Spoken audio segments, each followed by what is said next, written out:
Hello friends and welcome to the video. I wanted to do a short video about acting from spontaneity. There's this,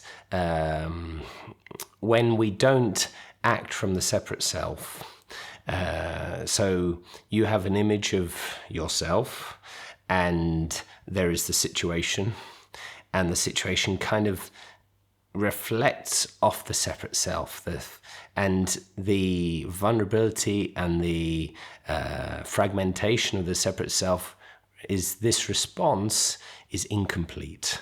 And the idea is that you see beyond the separate self and you act from the totality, from a position of wholeness, and you act spontaneously and it's perfect. Now, that sounds like a nice idea, but does it really work? Of course, we've got all the idea from Zen, this kind of spontaneous action. I heard about some Zen master who was killed. He was stabbed, and he screamed as they stabbed him. And apparently, one of his students said, "Well." And clearly he wasn't enlightened because he screamed. But no, that was the perfect response in the situation. That is what the action rose from the situation. And as you probably know by now, my current favorite teacher is Jean Klein, and we hear from him about acting from perfectly from the situation, what the situation requires. And this includes not having ethical standards that you codify, but you acting in the moment from what is correct, and acting from the whole situation. So what were my reflections on this? What was my angle that I wanted to present in this video? I was just thinking about how animals act perfectly. They don't. Nobody teaches them how to act. Birds can do amazing navigation. They migrate, and they don't follow a GPS. They don't have a map. They don't explain to each other, well, we're going this way, and then we're going to go that way, and then we're going to head down to Africa, and on the way back, they somehow remember where they're supposed to come, and it's very, very accurate. And other ways that animals act perfectly, I mean, all animals, from insects, ants, they seem to be able to coordinate. And yes, we say it's hormones, but I doubt that the hormones are, I think it's hormones, it might be wrong. I doubt that they are really like a book, a manual of how to get stuff. I think they are more or less acting spontaneously from the nature. Now, what happens when animals are taught by us to act? So you've got these, and what happens is that they become kind of very strange. The behavior, if we really look at it, it's uncanny almost. So I have no knowledge about horses. I think they're beautiful animals, but I can't ride horses. I rode one once, and it wasn't a disaster, but it went very slowly, and I was afraid to kick it. Apparently, you're supposed to kick it to make it move, make them move. But when I see these horses that are trained to do these special shows, and they do this funny walk, I think it looks uncanny. I think it looks like sometimes you see in horror movies when things move in a really odd way, in an uncanny way. And I don't know how YouTube is going to translate this word uncanny, because it's a difficult word, but it is.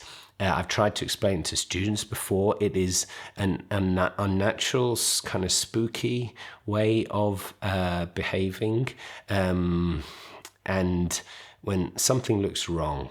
Now, if you're into horses and you're into horse shows, and I'm sure you find that beautiful because you've trained yourself to see this is done perfectly.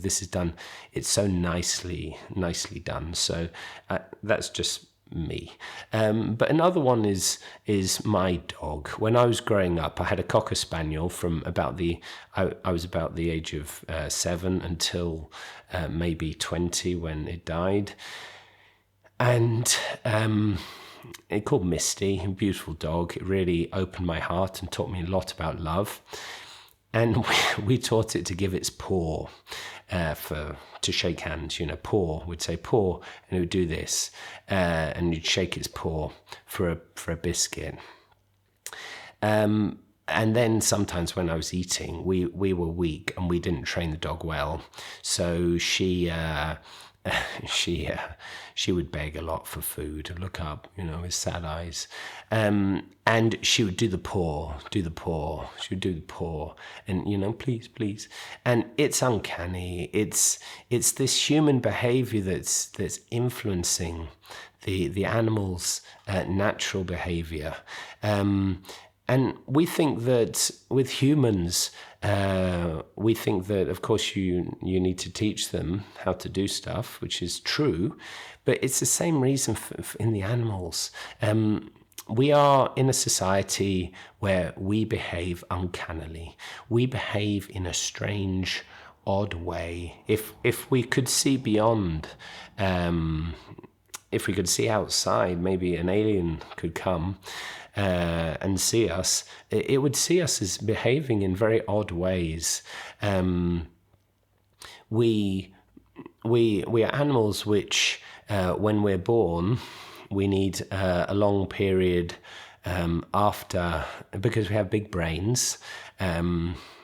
We are born underdeveloped, basically.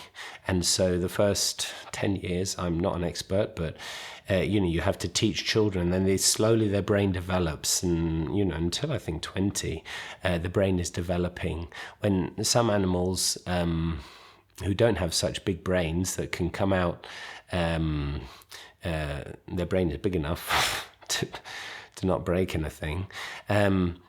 They automatically are kind of already built. So we have this idea that everything needs to be taught because of this.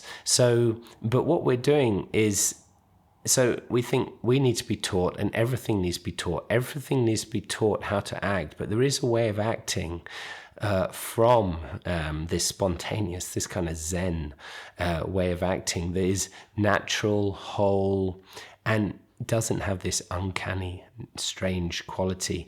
And this is what, in non-duality, when we learn to see beyond the separate self, to transcend the separate self, we begin to act that way, rather than from a position of fear and vulnerability and from conditioning. We begin to respond to the situation in this perfectly natural way that it's the same way that birds can navigate, or ants can do their thing, or bees can do their thing. And all these animals that can't communicate to each other just act perfectly, and everything works. So that's my reflection on that. Please tell me what you think. Thank you very much for watching. Goodbye.